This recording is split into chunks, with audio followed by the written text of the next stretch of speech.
Hello student, good morning.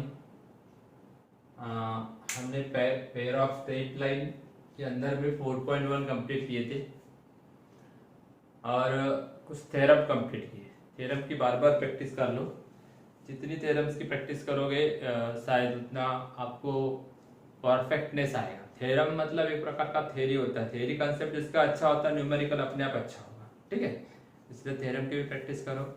तो angle वाला theorem बताया था, ये वाला। इधर देखो, ये दो लाइन है, a1x plus b1y equal to 0, a2x plus b2y। इनको अगर प्रोडक्ट करते हैं ना तो अपने को ऐसा एक इक्वेशन मिलता है। इसको बोलते हैं homogeneous equation of second degree in x and y. इसके अंदर में वही दो लाइन है, यही L1 और L2। इसके अंदर में L1 और L2। ये पहला थ्योरम हो गया, थ्योरम नंबर 1। इसको सेपरेट निकालोगे तो थ्योरम नंबर 2 हो जाएगा। मतलब every homogeneous represent two lines है इसके अंदर में। ठीक है, और थ्योरम नंबर 3 था इनके बीच का एंगल, तो tan theta equal to mod 2 under root h square minus ab upon a plus b। ये वाला है। ठीक है, इसमें क्या दिक्कत आ रही है? इसमें आपको दो लाइन का एंगल निकालते आता है। ठीक है, पर दोनों लाइन इधर देखो पासिंग थ्रू ओरिजिन वाली है? तो इसके ऊपर एक दो क्वेश्चन बाकी रह गए थे 4.2 के। ठीक है, 4.2 में एंगल से रिलेटेड और कंडीशन से रिलेटेड है। परपेंडिकुलर की कंडीशन क्या थी? a plus b equal to 0। और पैरेलल के लिए कंडीशन क्या थी? s square minus a b equal to 0। बस, ज्यादा कुछ इसकी इस चैप्टर के अंदर है। अब 4.2 एक्सरसाइज नंबर 4.2। अब 4.2 में क्या क्या है? एंगल निकालने वाले अपन ने क्वेश्चन नंबर कहां तक लिखे थे? 4 तक, है ना? क्वेश्चन नंबर 5 और 6 देखते हैं। ठीक है, क्वेश्चन नंबर 5 और 6 में है find the joint equation of pair of line passing through the origin. Find the joint equation. Question देख दूं क्या पूरा? हाँ चलिए, find the joint equation. Question देखो, find joint equation of two line passing through origin, each of which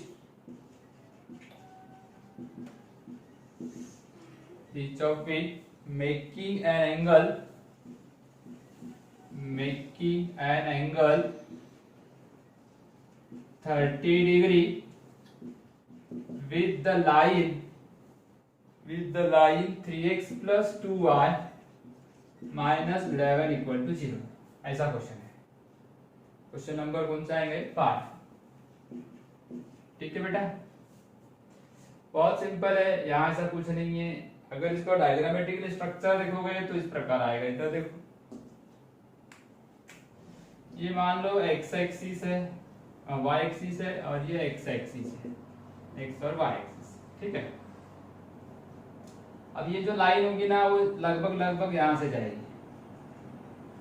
अब जो origin से पास होने लाइन ऐसे भी जा सकती है, मतलब इस तरीके से भी जा सकती है, यहां से भी जा सकती है, और दूसरी जो लाइन है वो ऐसे भी जा सकती है,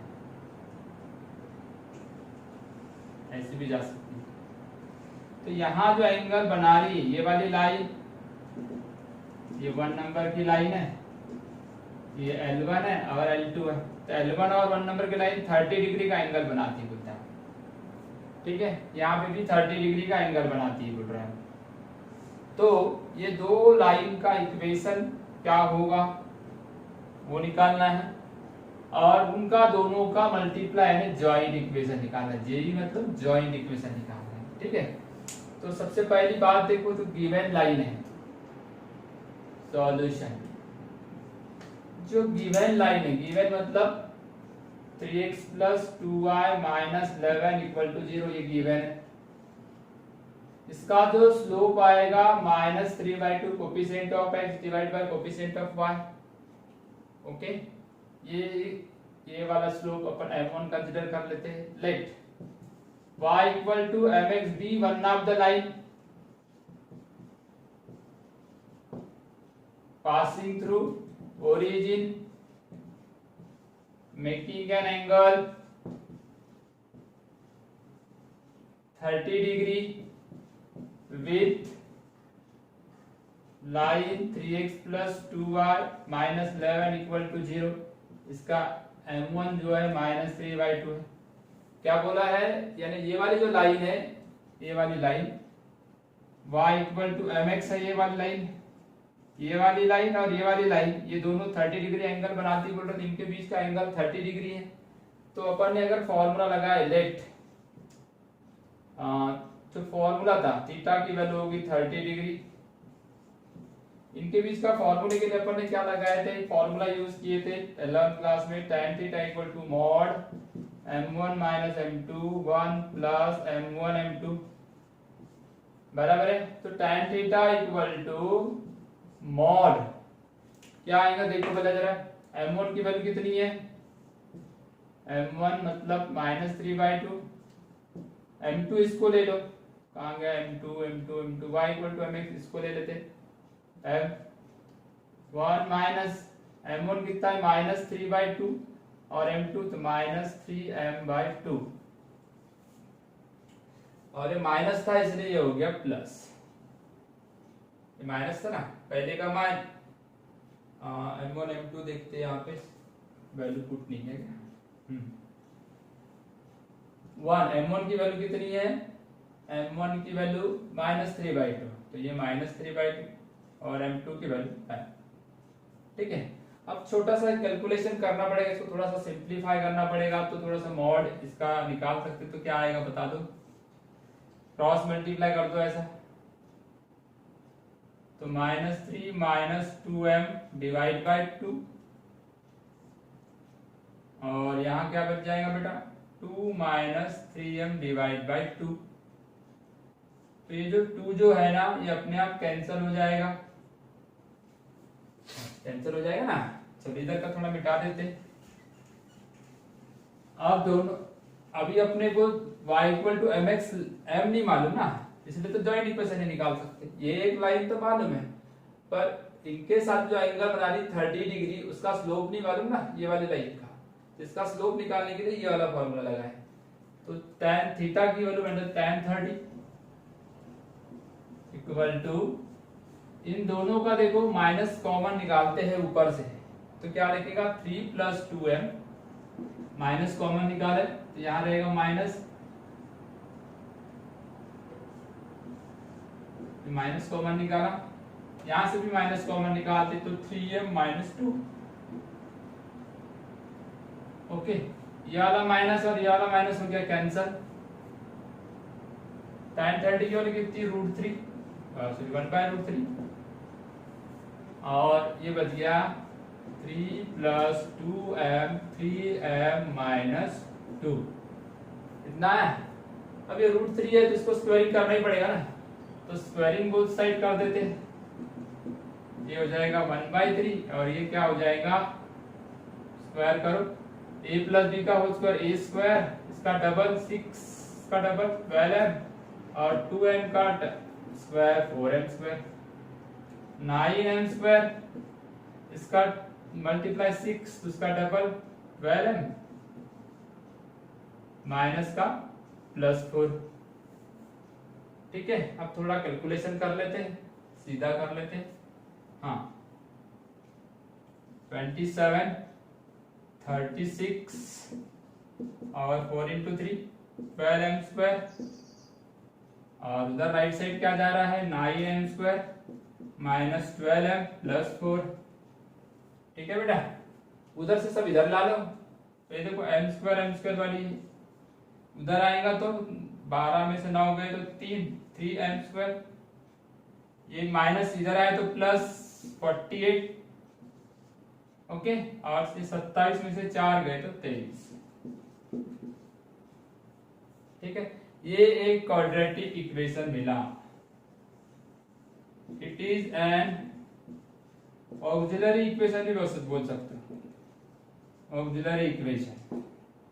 ठीक है, ऑक्सिलरी इक्वेशन एक प्रकार से होमोजेनियस इक्वेशन से आया हुआ है, वो जॉइंट इक्वेशन ही रहता है। अब अगर हमने इसके जगह पुट कर दी m के जगह y बाई एक्स, क्यों पुट करेंगे, क्यों पुट करेंगे बताओ? क्योंकि इसके अंदर में दो स्लोप है और दोनों slope y equal to m x के है। तो ये वाली लाइन इससे बनी हुई है, तो ये वाला इक्वेशन को वेरीफाई करेगी। पुट कर दो 3 square by x square 48 y by x plus 23 equal to 0। तो जॉइंट इक्वेशन इज गेट, क्या मिला? इसको एक्स स्क्वायर को क्रॉस मल्टीप्लाई कर देते 3y square 48xy plus 23x square equal to 0। ऐसा फिर से एक बार देख लो, उसने बोला था कि ये वाली लाइन और पासिंग थ्रू ओरिजिन वाली लाइन मिला के 30 डिग्री का एंगल बनाती है, तो उनके में फॉर्मूला लगा दिया। तो ऐसा एक इक्वेशन है, इसको अगर सॉल्व करते तो दो स्लोप मिलते, फिर उसका जॉइंट इक्वेशन निकालो तो बहुत टाइम लग जाता है। उससे बेटर है इसी में पुट कर दो y की value y equal to m equal to y by x, ये पुट करते ही जॉइंट इक्वेशन मिल जाएगा। ठीक है, किसी को दिक्कत? नोट कर लो, वेरी आईएमपी क्वेश्चन है।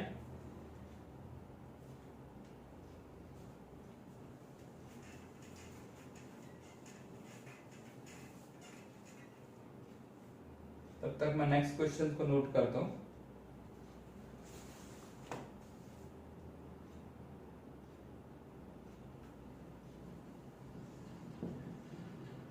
नेक्स्ट नंबर आएगा, क्वेश्चन नंबर 6 आएगा।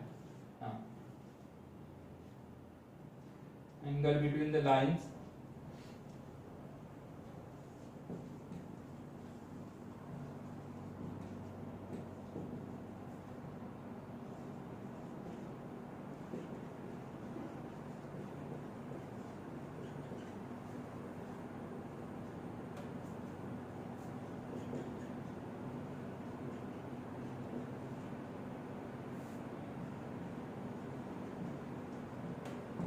angle between lines 2x square minus 5xy plus 3y square equal to 0. Then show that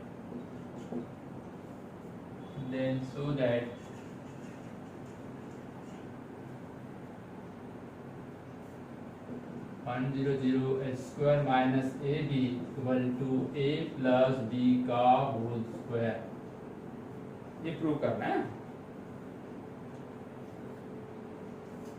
हो गया होगा लिख के।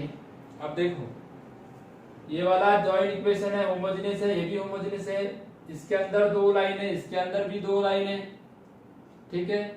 वो वाली दो लाइनें और इसकी दो लाइनें एंगल सेम बनाती बोलता है, मतलब tan थीटा का फॉर्मूला इसका tan थीटा का फॉर्मूला इक्वल आ जाएगा। तो इजीली हम इसको सॉल्व कर लेंगे।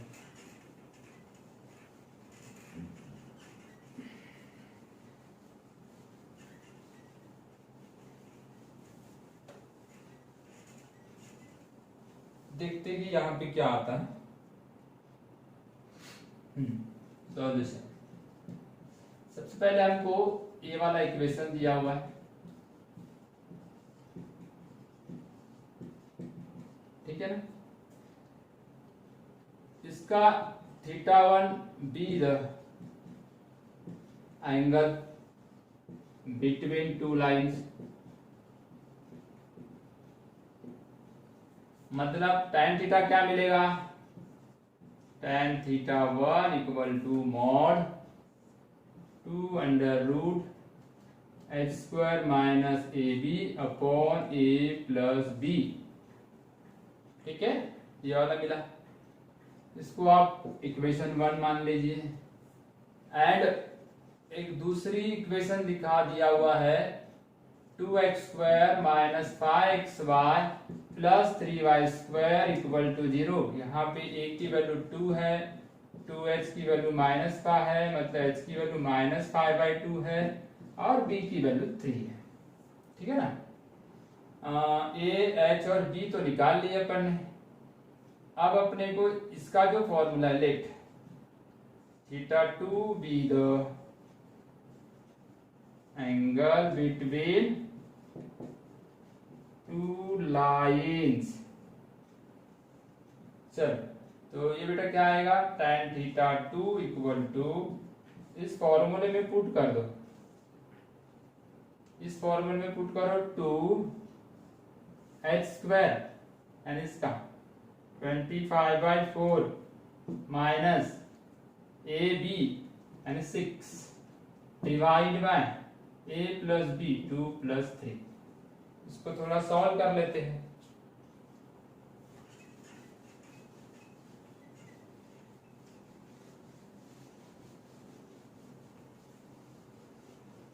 इसको अगर सॉल्व कर ली तो क्या मिलना चाहिए अपने को, ये देखो, ये tan थीटा टू और tan थीटा वन, ये दो एंगल अपने पास है। इसको थोड़ा सॉल्व करते हैं। तो सॉल्व करने पे क्या मिलेगा, ध्यान दो, 2 अंडर रूट, यहाँ क्या बनने वाला देखो, 25 माइनस 24 divide by 4 divide by 2 into 3, 2 into 3 नहीं, 2 प्लस 3 5, या तो tan theta two equal to क्या मिलना चाहिए, 2 मॉड में लिखोगे, अंडर रूट की जरूरत नहीं, 25 में से 24 गया तो 1/4 का स्क्वायर रूट क्या आएगा, 1/2 डिवाइड बाय 5, 2 से 2 कैंसल, तो क्या बच जाएगा, tan theta two equal to 1/5। अब given, but by given condition क्या है, दोनों का एंगल कैसा है बोलता है, equal. Given condition theta one equal to theta two, मतलब tan भी इक्वल आएगा ना, tan थीटा वन भी इक्वल हो जाएगा। जब theta one theta two equal है, एंगल इक्वल है, तो tan भी इक्वल आएगा। मतलब ये जो सेकंड नंबर है, from equation 1 and 2, 2 under root h square minus AB upon A plus B equal to 1/5, ये इक्वल हो जाएगा। अब हम स्क्वायरिंग बोथ साइड करते हैं, यह आ जाएगा 4h square minus AB upon A plus B का whole square equal to 1/25। Then we get, cross multiply करो, 25 into 4 100 h square minus AB equal to A plus B का होल स्क्वायर। यही तो प्रूव करना था, ठीक है ना, यही तो प्रूव करना है। दोनों का एंगल इक्वल है, बस इतना बताना है, बाकी कुछ भी नहीं करना है, बाकी छोटा मोटा कैलकुलेशन है। एग्जाम्पल बहुत सिंपल है, वेरी आईएमपी है, बहुत बार एग्जाम में आ चुका है, इसलिए इसका प्रिपरेशन अच्छा करना, ठीक है, एग्जाम में आना तय है, ठीक है ना। अब इस टॉपिक के बाद में छोटा सा और एक टॉपिक जोड़ देता हूं मैं, वो जोड़ देता हूं general equation of second degree. क्या जोड़ दूं, general equation of second degree in x and y. ये क्या चीज है, अब नया टॉपिक ला रहा है ना, इधर देखो, बहुत ही मतलब वेरी आईएमपी है। General equation of second degree, second degree in x and y. General equation of second degree in x and y, एक नया टॉपिक। अब जनरल, अधिकतर जनरल कैसा होता है कि जनरल इक्वेशन ऑफ लाइन जो रहेगी जनरल रहेगी। इसके पहले वाली इक्वेशन ऑफ लाइन कैसी थी, पासिंग थ्रू ओरिजिन थी। जनरल यानी कैसे लिखते हो, a plus b y plus c के फॉर्म में लिखे जाने वाली लाइन को जनरल लाइन बोलते हैं। और ये लाइन, ये देखो सी अगर यहाँ से हटा दो तो पासिंग थ्रू ओरिजिन होती है, और सी लगा दो तो not passing through origin, not passing through origin, not passing through origin. Okay, तो ये नॉट पीटीओ मतलब ये सी रहेगा तो नॉट पीटीओ और हटा तो पीटीओ। ओके, तो हमको ये जो जनरल इक्वेशन मिलेगा ना वो नॉट पीटीओ से रिलेटेड रहेगा। कैसे रिलेटेड रहेगा? Not PTO, PTO, not passing through origin, not not not not. ठीक है, तो चलो एक अपन दो लाइनें कंसीडर कर लेते हैं। Let a1x plus b1y plus c1 equal to 0 and a2x plus b2y plus c2 equal to 0। ये दो लाइनें कंसीडर कर दिया, दोनों में c प्रेजेंट है। जब दोनों में c प्रेजेंट है इसका मतलब ये हुआ कि ये नॉट पीटीओ है। ये क्या है? नॉट पीटीओ है। अब इसका जो जॉइंट इक्वेशन आता है, मतलब combined equation, joint equation joint equation करना मतलब सिंपल मल्टीप्लाई करना ही है। a1x plus b1y plus c1 equal to 0। अब मल्टीप्लाई करेंगे तो ऐसा आएगा a2x, हाँ दोनों का मल्टीप्लाई है जॉइंट इक्वेशन, इसको और इसके साथ मल्टीप्लाई करो, लेफ्ट को लेफ्ट में, राइट का राइट में, जॉइंट इक्वेशन मिलेगा। तो ये मिलता है अपने को वी गेट, बहुत बढ़िया इक्वेशन मिलता है, याद कर लेना है ax², आधा तो वो है, देखो आधा तो वही है। अब ये c1 c2 जुड़ गया ना तो वो बड़ा हो गया, यानी मतलब c1 c2 जुड़ने से ये जॉइंट इक्वेशन बड़ा हो गया, इसलिए उसका नाम जनरल लिख दिया गया। तो देखो क्या टर्म ज्यादा की जुड़ी, plus 2gx plus 2fy plus c equal to 0, इतनी टर्म ज्यादा की जुड़ गई। ये तो पहले किस थी, 2gx plus 2fy plus c equal to 0, इतनी टर्म ज्यादा की जुड़ी। तो this is a general, it is a general equation of second degree in x and y। ठीक है, अब ये भैया अगर जॉइंट इक्वेशन रहेगा तो ऐसा रहेगा, ये x एक्सिस होगी, ये y एक्सिस होगी। ये लाइनें कहाँ मिलेंगी? ये कहीं ना कहीं इधर उधर रहेंगे ऐसी, इनके बीच का एंगल हो गया थीटा। ठीक है, तो ये अलग अलग कहीं ना कहीं मिलेगी। अब अपने को इसका फॉर्मूला भी जो रहेगा tan थीटा, वही फॉर्मूला रहेगा। थीटा मतलब 2√h² minus ab upon a plus b, वही फॉर्मूला है। दोनों दो लाइन के बीच का एंगल, ये क्या है? थीटा यानी angle between two lines. Okay, tan theta equal to, ये फॉर्मूला बन गया, दो लाइनों के बीच का एंगल है वो। दूसरा देखो a plus b equal to 0, ये काय की कंडीशन है? Two lines are perpendicular, perpendicular के लिए भी वो कंडीशन है पुरानी वाली, टू लाइन्स आर परपेंडिकुलर। तीसरी कंडीशन क्या है? h² minus ab equal to 0। यहाँ पे कैसे रहेगी? टू लाइन्स आर पैरेलल या कोइंसिडेंट, टू लाइन। देखो ये एंगल निकालने का फॉर्मूला, ये कंडीशन है परपेंडिकुलर की और ये कंडीशन है पैरेलल की। यहाँ से इसके अलावा एक सबसे बड़ी मेन चीज है, ये देखो एवरी, यहाँ पे देखो जॉइंट इक्वेशन निकाले तो क्या मिला? जनरल इक्वेशन मिला। अगर ये हट जाता है, पासिंग थ्रू ओरिजिन का जॉइंट इक्वेशन निकाला तो क्या मिला था? होमोजेनियस मिला था, इतना मिला था। ये रेड लाइन जितना लिखा हो ये इतना ही मिल देता है। ठीक है, पर ये बड़ा था तो ये बड़ा हो गया। अब देखो वहां बोलते थे कि ये दो लाइन से बना हुआ था, ax² homogeneous equation of second degree, ये दो लाइन से बना हुआ था, ये वाला ये दो लाइन से बना हुआ था। और इस थ्योरम, दूसरा थ्योरम क्या बोलता है? ये दो लाइन को रिप्रेजेंट करता है, मतलब every homogeneous equation represent two lines, दो लाइन को रिप्रेजेंट भी करता है। मगर जनरल इक्वेशन वैसा नहीं है। जनरल इक्वेशन हमेशा रिप्रेजेंट करेगा ऐसा नहीं है। तो यहाँ इसलिए इस थ्योरम ही नहीं बनता, यहाँ every general equation represented two line ऐसा नहीं बोल सकते, नेवर पॉसिबल। कभी होगा कभी नहीं होगा, तो कब होगा और कब नहीं होगा उसके लिए सबसे बढ़िया कंडीशन है, सबसे वेरी आईएमपी कंडीशन मैं लिख देता हूँ, two lines represent general equation represent a pair of line. कब करेगा और कब नहीं करेगा, इधर देखो सबसे वेरी आईएमपी, इसके ऊपर एग्जांपल 3 या 4 मार्क का आता है।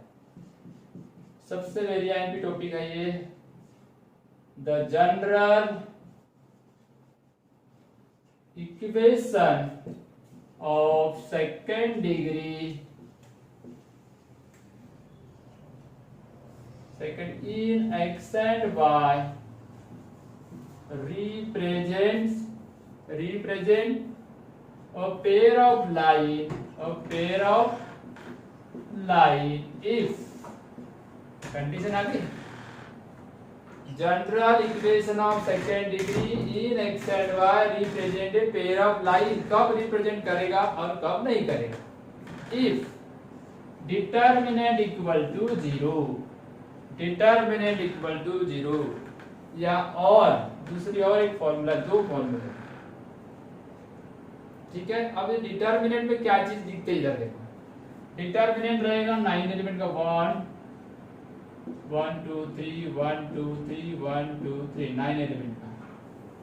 इसके जो डायगोनल एलिमेंट रहेंगे वो रहेंगे ए बी सी, ए बी और ए सी, और ये जो रहेंगे एच जी एफ, ये रहेंगे एच जी और एफ, ये एच जी एफ और ये भी रहेंगे एच जी एफ। मतलब a b c h g f ऐसा लिखना पड़ेगा, जब ये वैल्यू पुट करने पे इसकी डिटर्मिनेंट की वैल्यू 0 आएगी तो 2 लाइन को रिप्रेजेंट करेगा, तो पेयर ऑफ लाइन को रिप्रेजेंट करेगा, अदरवाइज रिप्रेजेंट नहीं करेगा। एक तो ये वाला फॉर्मूला एग्जिस्ट होना चाहिए, या तो ये वाला फॉर्मूला है, a b c plus twice f g h minus, कैसा लिखते इधर देखो, इसका फर्स्ट ए एफ स्क्वायर, इसका second minus b g square third minus c h square equal to 0। ये दो में से कोई एक फॉर्मूला अगर एग्जिस्ट होगा और ये एक है, उसको सॉल्व करोगे तो ये आता है, या ये याद करो या वो याद करो या ये याद करो। याद करना कैसी कि कोई भी जनरल इक्वेशन जो है, जनरल इक्वेशन कब मिलता है, 2 लाइन जब नॉट पीटी रहेगी, नॉट पासिंग थ्रू ओरिजिन रहेगी तब ऐसा जनरल इक्वेशन मिलेगा, ठीक है। जनरल इक्वेशन मतलब ax square plus 2hxy, general equation of second degree in x and y। मतलब कैसा था, अभी अपन यहाँ लिखे थे ना, ax square plus 2hxy plus by square plus 2gx plus 2fy plus c equal to 0। हाँ, तो ये फॉर्मूला एग्जिस्ट होना चाहिए। तो समझ लेना कि आप ये फॉर्मूला अगर एग्जिस्ट होता है तो समझ लेना कि जनरल इक्वेशन जो है वो 2 लाइन को रिप्रेजेंट करता है, अदरवाइज आप समझना कि वो नहीं रिप्रेजेंट करता है, ठीक है। क्लियर हो गया। इसके ऊपर थर्ड एक्सरसाइज में प्रॉब्लम बहुत सारे हैं, ठीक है। थर्ड एक्सरसाइज के प्रॉब्लम देख लेते हैं 1-2। तो वहां पे जॉइंट इक्वेशन वाले भी होंगे। एक एग्जांपल में क्वेश्चन नंबर 2 बना देता हूं, यानी एक्सरसाइज नंबर, ये कहां पे आएगा, एक्सरसाइज चेंज जाएगी ना, अब 4.3 में चले गए। कहां चले गए अब अपन, 4.3 में है। देखो इसका क्वेश्चन कैसा है, या मैं क्वेश्चन लिख देता हूं। फर्स्ट क्वेश्चन लिखता हूं, क्वेश्चन नंबर 2। सो दैट इसमें first, so that the equation, कौन सा इक्वेशन है, 2x square minus x y minus 3y square minus 6x plus 19y minus 20 equal to 0। दिख रहा है क्या, थोड़ा सा देख लेते इधर।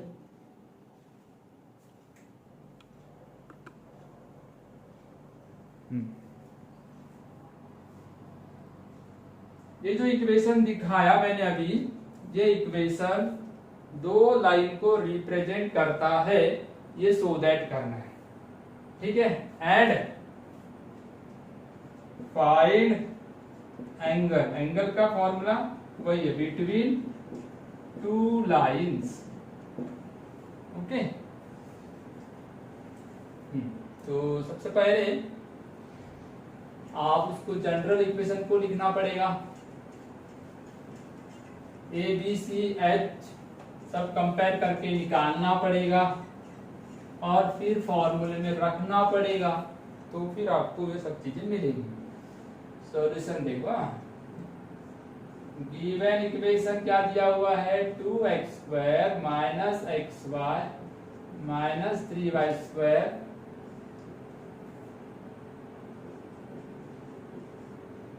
हाँ y 19y, कंपेयर करो ax² plus 2hxy plus dy² plus 2gx plus 2fy plus c equal to 0, ठीक है। कुछ नहीं करना, यहां से a निकालो, ठीक है। फिर h कितना आ जाएगा, यहाँ 2h की वैल्यू होती है 1/2, तो माइनस 1/2 हो जाएगा। b की वैल्यू 3 है, वो भी माइनस है, b की वैल्यू -3। 2g की वैल्यू 6 है, तो g की वैल्यू कितनी है, आधी, -3। f 19 है, तो f कितना आ जाएगा 19/2 और c कितना आ जाएगा -20। ये सभी a b c h g f की वैल्यू मैंने निकाल के दे दिया, ठीक है। कोई दिक्कत? आप इक्वेशन को एक बार चेक कर लीजिए, वही है क्या नहीं है। ओके, अब कंसीडर कर लो पहली कंडीशन क्या थी, a b c plus twice f g h minus a f square minus b g square minus c h square equal to अपने को लाके दिखाना है, ठीक है। A b c h g f की वैल्यू हम यहाँ पुट करेंगे और 0 आंसर आता है। 0 आया तो समझ लेना कि रिप्रेजेंट करता है, अदरवाइज नहीं करता। हाँ, ए बी सी ये कितना है 2, बी कितना है -3, सी कितना है -20 प्लस 2, एफ कितना है 19/2, जी -3, एच -1/2, सभी वैल्यू को पुट करते जाने का। हाँ, सो दैट करना है अपने को, मतलब 0 लाके देना है। हाँ, फिर देखो ये वाली कंडीशन, इसका देखो a b c a f square, इसका फर्स्ट, इसका फर्स्ट, ये 2 को छोड़ देना, इसका स्क्वायर -2, इसका स्क्वायर करो, इसका स्क्वायर यानी 361/2, 2 का स्क्वायर 4। कैलकुलेशन थोड़ा सीरियसली करने का, minus b g square, B यानी -3 और ये माइनस, तो ये प्लस हो जाएगा 3, जी स्क्वायर, जी यानी ये वाला है, इसका स्क्वायर 9, ठीक है। फिर थर्ड, ये भी माइनस है और ये भी माइनस है, तो +20, एच स्क्वायर, एच कितना है 1/2, 1/2 का स्क्वायर 1/4। थोड़ा कैलकुलेशन कर लीजिए अब। ये हो जाएगा 60, 120, ये कितना आ रहा है माइनस माइनस प्लस, ये 2 से 2 कैंसल, प्लस बाय 2 तो कोई है नहीं, 57 हो जाएगा, 19 × 3 57। यहाँ पे डिवाइड कर दो, 361/2 फिर 27 और ये हो जाएगा तुम्हारा 5, 20/4, ठीक है ना। और जितने बाय वाले हैं इनको अलग कर देते, उनको अलग कर देते, ये कितना हो जाएगा 32, 32 और 20 52, तो 152 प्लस बाई 2 57 माइनस 361 50। देखो ये बाई टू वाले सॉल्व कर दिया, तो फिर क्या मिलेगा अपने को, देखो 152 361 में से अगर माइनस किए तो कितना मिलना चाहिए, 57 और 61 में कितने 4 का फर्क है, तो ये आ जाएगा माइनस 304 डिवाइड बाय 2। अब वो कितना आता है 152 माइनस 15, वो भी 152 जाएगा, 152 का डबल है ना 100, 150 का 300, 152 का 304, तो 152 माइनस 152 ये 0 हो गया। मतलब आपने क्या कर दिए, ये आरएचएस हो गया समझ लीजिए। इसको वैल्यू लेके 0 लाने का मतलब ये हुआ कि ये वाला इक्वेशन दो लाइन को रिप्रेजेंट करता है, hence the given equation represent the pair of line, hence given equation represent a pair of straight line, pair of two line passing through origin, ये पूरा का पूरा स्ट्रक्चर रखेगा। और उसने इसमें बोला एंगल निकालो, तो एंगल निकालने का फॉर्मूला बिल्कुल सिंपल सा था, इस फॉर्मूले में रख देना, मैं भी इतने पार्ट में लिख देता हूँ। लेट थीटा क्या रहेगा, एंगल रहेगा, तो ये वाला फॉर्मूला लगाना, tan theta equal to mod 2 under root h square minus ab upon a plus b, इस फॉर्मूले में रखेंगे। अगर इस फॉर्मूले में रखते हैं तो अपने को जो एंगल आएगा वो मतलब वो दो लाइन के बीच का एंगल होगा, है ना। तो इसको आप लिख लीजिए, उसको मिटाना पड़ेगा।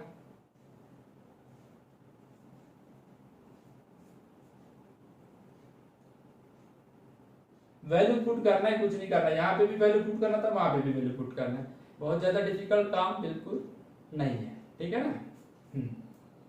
थोड़े बड़े बड़े जरूर है, पर आप थोड़ा सा कैलकुलेशन अगर अच्छा है तो फिर सही निकल जाएंगे। चलो वैल्यू पुट करो, यहाँ पे ये वाला पार्ट मिटा रहा हूँ बस, बाकी तो कुछ मिटाने की जरूरत नहीं है।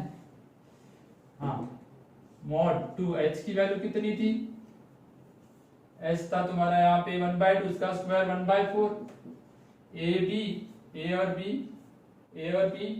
माइनस 6, तो हो जाएगा प्लस 6, माइनस 6 है ना, तो ये हो जाएगा plus 6 divide by a minus 2 minus 3, ये आ गया इसका कैलकुलेशन 2, ये हो जाएगा 24 5, तो ये आ जाएगा 5/2, कितना आएगा 5/2, और ये माइनस में 2 से 2 कैंसिल, ये बच गया 5। मॉड में तो नेगेटिव वैल्यू पॉजिटिव हो जाएगी, है ना। तो tan थीटा इक्वल टू कितना आ गया, मॉडुलस 5। तो थीटा इक्वल टू, अब ये आपको तो tan इनवर्स मिलेगा ना, यहाँ कुछ स्टैंडर्ड एंगल नहीं है, तो 5 theta is the angle between two lines, required angle between two lines। Okay, इसके ऊपर एग्जाम्पल आता है, इतना वेरिएंट ये वाला कि आपको एग्जाम में आना है, इसलिए इसकी तैयारी करके रखो। बिल्कुल डन। इस फॉर्मूले के ऊपर एक एग्जाम्पल रहता है, ये 3 मार्क का 4 मार्क के लिए। जनरल इक्वेशन, ये देखो जनरल इक्वेशन ये वाला रिप्रेजेंट टू लाइन का फॉर्मूला है, इसकी वैल्यू अगर 0 आ गई तो समझ लेना कि जनरल इक्वेशन दो लाइन को रिप्रेजेंट करता है, अगर 0 नहीं आया तो नहीं करता। बस इतना ही थ्योरी इसके अंदर में। चलो ठीक है, समय को देखते हुए हम आज का क्लास वाइंड अप करते हैं, और नेक्स्ट क्लास में ध्यान रखना है आपको, बस ये पेयर्स ऑफ लाइन की थर्ड एक्सरसाइज भी कंप्लीट हो जाएंगे। ठीक है बेटा, ओके, गुड बाय।